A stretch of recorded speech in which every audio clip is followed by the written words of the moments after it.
Former Kansas City Police Detective Eric DeValconaire was convicted in 2021 for fatally shooting a Kansas City man, Cameron Lamb, who had just returned home. Governor-elect Mike Kehoe has promised to commute Eric DeValconaire's sentence as soon as he takes office. I'm talking with Cameron Lamb's father, Aqil Bey, this morning. Welcome to the show. Thank you very much. Thanks for having me. This goes without saying that this is a travesty. This man has not even yet ascended to the governorship of the state of Missouri, and he's already looking to reverse a lawful conviction of Eric DeValconaire.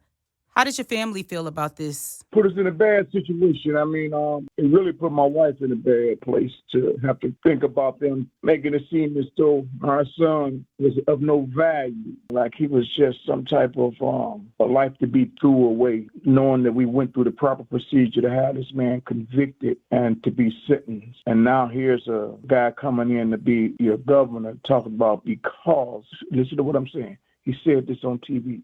Because his wife and DeValconaire's wife are friends, and he said he became a friend of theirs, and he met Eric before he went to jail. They met at the Fraternal Order of Police, their wives. That's no reason to pardon a murderer. I mean, the community has stood and backed this situation. They have presented themselves admirably and waiting on the Justice Department to render their verdict. And it has went through several proceedings, 8 different times. The judges have said this man is guilty. I mean, overwhelming evidence. He's a white police officer, first time convicted of killing the black man in Kansas City, Missouri. But the evidence was so overwhelming, all the judges said he was guilty. Now, how can a politician come in and say, because I don't like where he at, we're going to get him out? Because my wife is a friend with his wife. If that's not a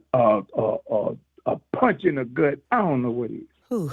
How can we tell Mike Kehoe that this is unacceptable? Continue to remind him that the court has spoken. The only dreadful thing about this is that he ran his campaign statements where he ran on that. Therefore, the only thing that we're left with is probably trying to contact the Department of Justice, somebody to come in and look at this situation. Whoever knows something about the law, legality, procedures, or something like that, we need their help. Anybody that knows something how the Department of Justice work, how to get an investigation to this situation, the noise that need to be made, we need their help. This really makes me sad because we're told follow the letter of the law, do the right thing, go through the procedures, and everything will be okay. Your family did that. This man was held accountable for what he did incorrectly while on the job, and now someone can just decide that they're going to reverse the law's standing on this? Like my son was collateral damage or something. That don't make no sense. Anybody could go on YouTube and follow this case step for step. He had a bench trial. He didn't have no jury. He had a bench trial. The judge afforded that man every opportunity. He didn't serve a day into the appeal courts, snatched his bond. We tried to protest that. That didn't do no good, but yet and still, he did end up going to penitentiary. He ain't been in there no more than about a year and a day, maybe, a year, a few days. I don't know how Mike Kehoe's children, DeValconaire's children, could look at them with respect behind something like this. I really don't. I don't see how the children that DeValconaire's wife is teaching at that school could respect her for this mess. So we got to make it known that these people that's in these positions, that's using their privileged situations to help friends, something need to be done about that. Need to be some type of investigation. This is abuse of power, if you ask me. I shouldn't be able to use my friendship with other people and my position as an elected official to help them. It is abuse of power. I'm saying, listen to what he say he gonna do. He ain't spoken to us.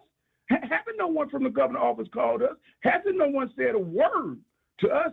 I'm not a fortune teller, but Parson might not do it. He might let Kehoe do it since he the one that promised it. Right. Mr. Bey, thank you so much for sharing this information with my audience today. We have to keep this top of mind for Kansas Cityans and Missourians who agree. 8 judges said that Eric DeValconaire is guilty and should serve 6 years in prison. Mike Kehoe should not use his office to reverse that. And thanks for having me. I didn't mean to sound so upset, but it's upsetting. It is upsetting. This is your son.